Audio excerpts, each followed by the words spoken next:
A very good evening to you and a warm welcome to The Globe on SABC News, coming to you live from Johannesburg. It's always good to have you with us this evening. I'm Simpiwe Ngongwana. And I'm Lulu Gabu. Thank you for joining us. Now on to our top story. All right, as Boris Johnson readies himself to take over 10 Downing Street as British Prime Minister, the issue of the Brexit will be foremost on his agenda. Now, Johnson officially takes over from former Prime Minister Theresa May after he was declared the winner earlier today in the race to become the leader of the governing Conservative Party. Now, EU leaders have congratulated Johnson on his victory and have said they look forward to a smooth Brexit process. Johnson has himself pledged to deliver the withdrawal by the deadline of October 31st. EU Brexit negotiators will meet tomorrow on the way forward. The draft agreement on the table has been rejected by the UK MPs 3 times. Boris Johnson is elected as the leader of the Conservative and Unionist Party. The results are in. Boris Johnson is the UK's new Prime Minister. The Brexiteer-in-chief has won the Conservative Party leadership race against Foreign Secretary Jeremy Hunt, securing his place at 10 Downing Street, after Theresa May resigned for failing to get her plan for leaving the European Union through a divided British Parliament.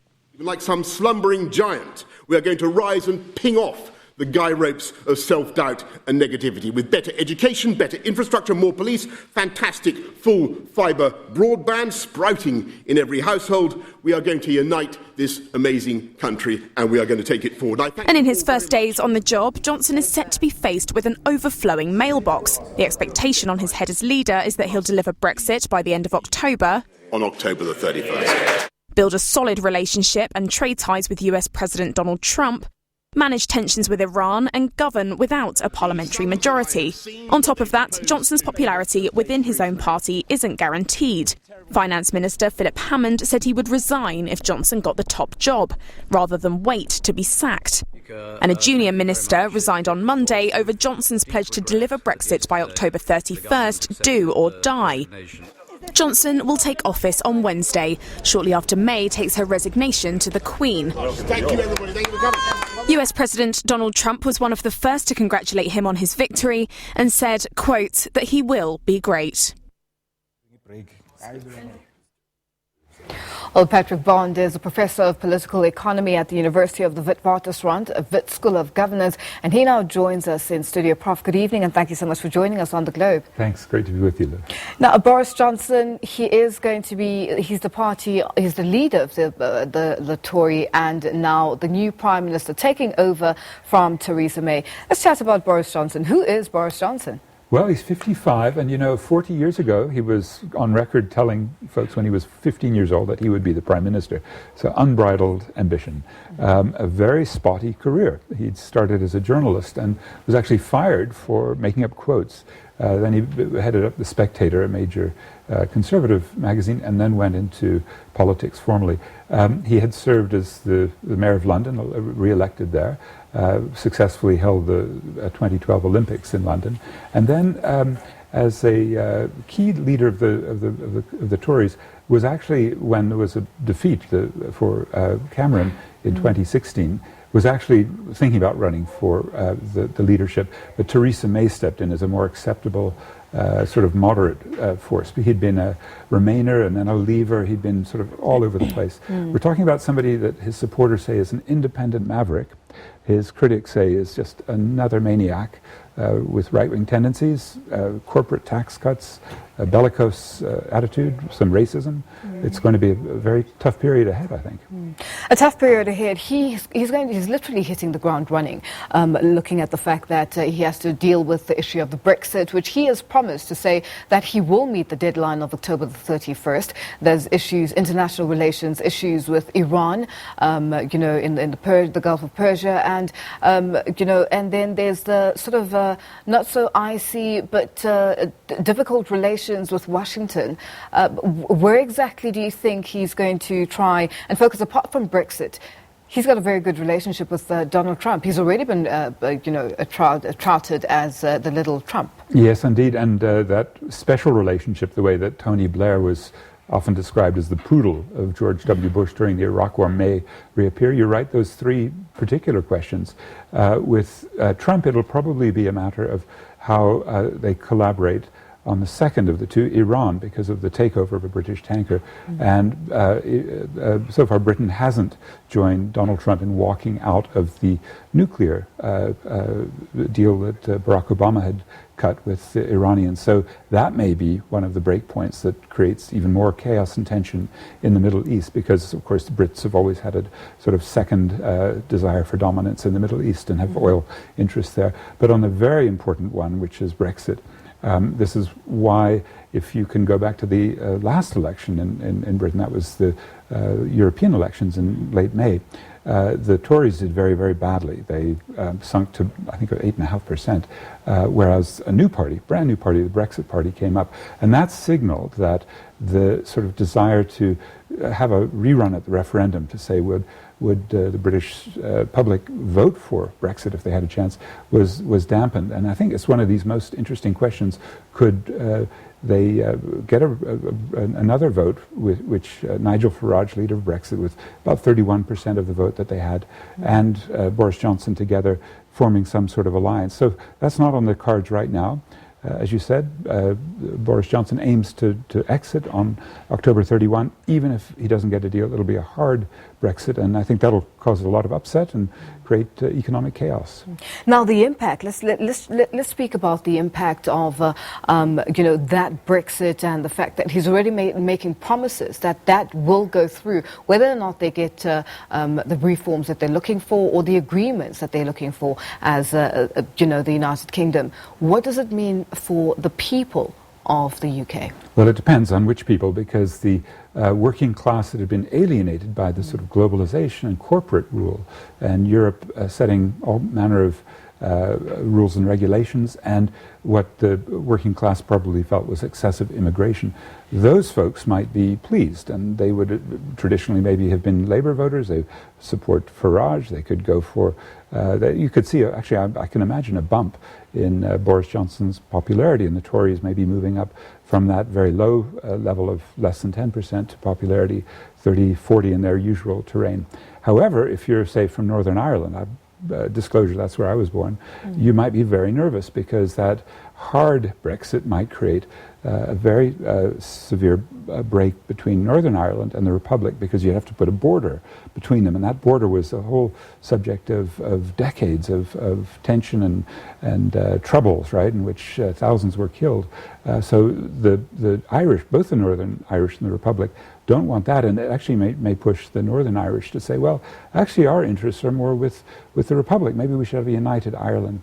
If you're in London, where you wanted to remain, you'll be very angry that your former mayor is now the Prime Minister, and he's pushing very hard. So it's a whole mix of interests and ideologies. You know what I think has happened? I was there about a month ago, and you could really feel that the City of London had begun to shift, and instead of being frightened of losing all of that business, they're ready to go with Boris Johnson. I think that was one of the forces behind his victory. This small group, Conservative Party members, about 160,000 voted. He won 2-1 against a more moderate but also pro-Brexit figure, the foreign minister. And then, as you said, it was, very quickly, even before he was elected, the reaction from some was just, well, we're out of here. We can't see this potential of a hard Brexit. It'll be very, very damaging. Now, let's speak about, as well, ministers within his own parties resigning and leaving and not wanting to be led by Boris Johnson. What are the biggest issues there? Well, what a divided party. It's been really this way since David Cameron, the former Prime Minister before May, said, well, let's test this. And in fact, let's go back to Margaret Thatcher. Europe was the Achilles heel of her government, led to her replacement by John Major. So you've never found within the Tories a solid consensus. You've had elite Tories in the City of London and big business that like Europe, and maybe they're changing their mind. And then you had this kind of conservative, nationalist, nativist, populist base that supported the right-wing ideologues within the Conservative Party. I think they're now dominant, and especially with Farage, if they do find common cause with him, it's a formidable bloc. And they may feel tempted, hey, well, let's have an election. Let's get another endorsement from the masses to do Brexit. And that would be a dangerous strategy. Didn't pay off for Cameron in the 2017 election. May nearly lost because she overestimated her strength. And so the one thing they need, though, is those Northern Irish, very conservative Democratic Unionist Party who really were able to get in exchange a lot of money for Northern Ireland. And I think that's it's a very, very small majority that Boris Johnson's working with now. Now, do you think he's going to manage to convince business, for instance, the automotive industry, where there's been quite a number of loss of jobs, about 3,000 if in some instances. Do you think he'll be able to convince them to continue or to bring back the business that they sort of want to pull out of the United Kingdom because of the Brexit deal, and maybe approach things differently to what Theresa May had been doing? That's exactly the right question, Lulu, because I think we're talking here about deep structural forces.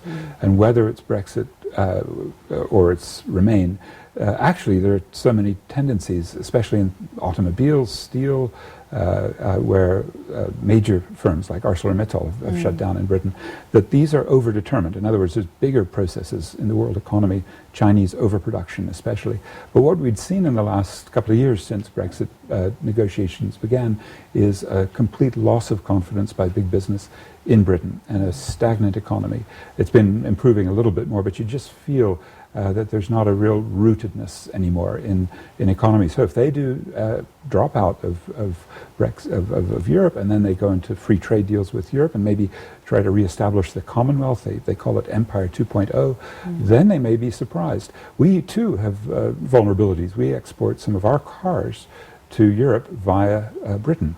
And that'll now be faced with a WTO type of relationship, not the more favorable EU deal. And that'll add 10% tariff, and that'll lower our exports, I think, of cars. In other words, the reverberations are going to be felt all over. But don't forget, these are deep underlying problems of overcapacity, overproduction in the world economy. And nobody running any of these countries, whether they're Xi and Trump fighting over the trade deal, seem to be able to solve that problem. Now, speaking of Trump, US President Trump and Boris Johnson, and the future for global cooperation away from isolationist approach that Trump is using or going through or putting forward to the rest of the world. Yes, Trump still retains, as we saw at the G20, some, let me say, posturing towards trade and investment. But the deeper reality is these are little short-term truces, so that what he was able to do with China to delay implementation of yet more protective tariffs on Chinese imports to the U.S., I think is just a temporary Band-Aid. And I think the whole thing gets ripped off when you put these two leaders of Anglo-American corporate power together. Tax cuts in both places, not delivering, and then trade not really picking up. We're at relatively low levels of world trade right now, very low levels of foreign investment across borders, a deglobalization process underway, rising right-wing populist anger, a left-wing social democratic revival, Corbyn in the U.S., in Britain, and Sanders and Warren in the U.S. So it's quite a big mess. I mean, it feels sort of like the 30s again, where varying ideologies are contending, and deep depression is looming as well. Now, what is the impact of Boris Johnson taking over and obviously implementing his ideas and his structures, and he's already named it or given it a nickname as is it the Dude, if I'm not mistaken? Yeah, he put an E, but what his mantra, as he said, was to defend Brexit. So he's a Brexiteer, to unite Britain and to defeat Jeremy Corbyn, the British leftist Labour leader. And then he joked, well, that's a kind of an acronym that spells dud. Let's energize and put dude. But look, if the impact of that on South Africa in terms of trade and investment, and looking at South Africa as a growing market for the United Kingdom. Theresa May was here. Yeah, except that it's not. I mean, I think Theresa May came. She was embarrassed when she was asked about Thatcher calling Nelson Mandela a terrorist. She didn't really have a deep commitment here. And for Boris Johnson, even less. As foreign minister, there was no sense that he was going to have outreach to the African continent. In fact, he had at one point called Africans pickaninnies with watermelon smiles, just open racism. He joked about it. He said this is just ironic. But in the same way that Donald Trump said Africa is full of S-hole countries, and we've seen Donald Trump's very studied racism in the last couple of weeks with his send them back mantra that he's getting from his base. I do worry that we're in a period where if it doesn't work out economically, they'll simply turn to the sort of proto-fascist, nationalist, xenophobic sort of calls, and it's more than dog whistles. This is really mobilizing people for a very bad period. And I think we just need to keep in mind that even if you have protective tariffs and to have a more balanced industry, which I hope we can turn to if we're losing many of these export markets, it shouldn't mean that you're against the globalization of people. And that means, the xenophobic tendencies, the racism that we've seen with Trump and with Johnson really have to be rejected as much as we can. Professor, thank you so much for joining us. We'll leave it there for now. That is Professor Patrick Bond, and he is a professor of political economy at the University of the Witwatersrand Wits School of Governance, and he was joining us live in studio. Time now for a quick break. More news when we return.